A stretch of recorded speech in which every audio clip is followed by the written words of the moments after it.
What's up guys, it's Bucky. Welcome to your 12th Java tutorial, and in this tutorial I'm going to be teaching you guys about something called a switch statement.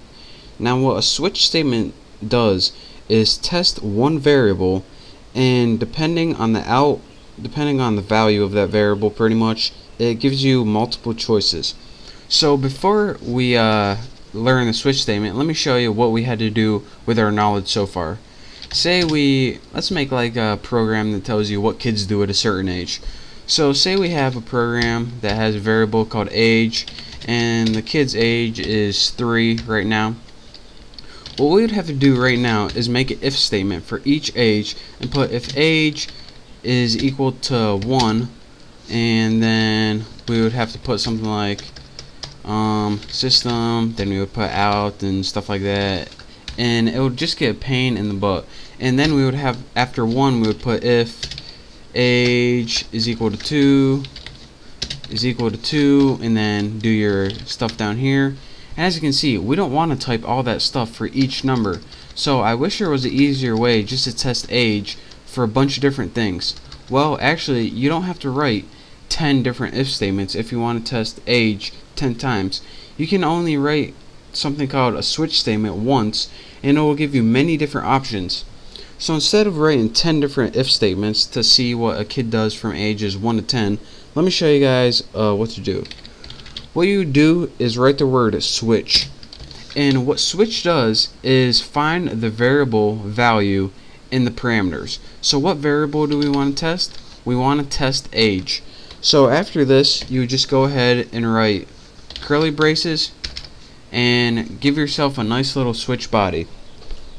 Now instead of writing a bunch of if statements, all you would have to do is write, they're called cases. Now what case means is if the value of age is equal to 1, what do we want to do? And after case 1, go ahead and put a regular colon. And I don't know if you guys can see this, but this is a regular colon after the 1 and not a semicolon. So in the case of 1, let's go ahead and system out print line. So what can they do at 1? You can crawl.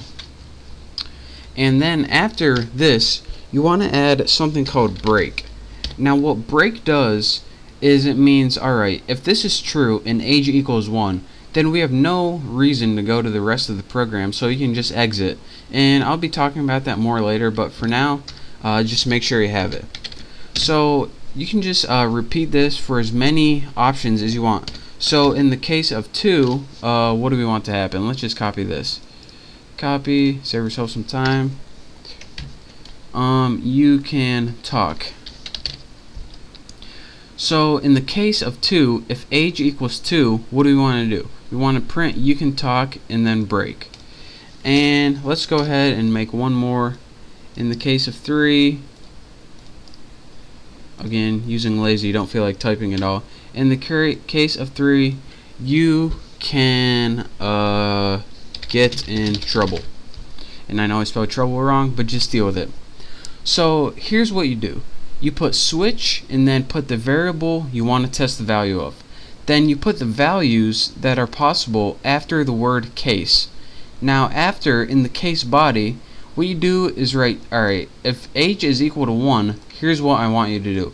If age is equal to 2, here's what I want you to do. If age is equal to 3, here's what I want you to do. And the last thing you have in every switch statement is something called a default.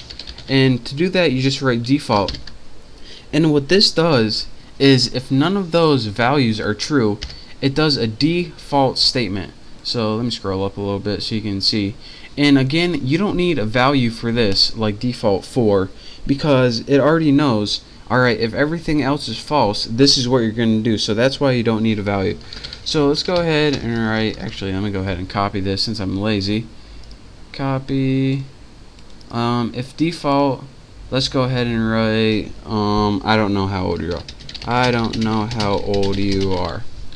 And of course, we have a break at the end of this as well. If I can get it right. Break. So let's go ahead and run this with age equal to 3, and let me show you guys what it does. It outputs you can get in tolerable. and it's supposed to be trouble, but I typed it wrong. So, and let me recap. Well, let me show you guys what default does. So if age isn't equal to 1, 2, or 3, say age is equal to 7, and I run this, it says, I don't know how old you are.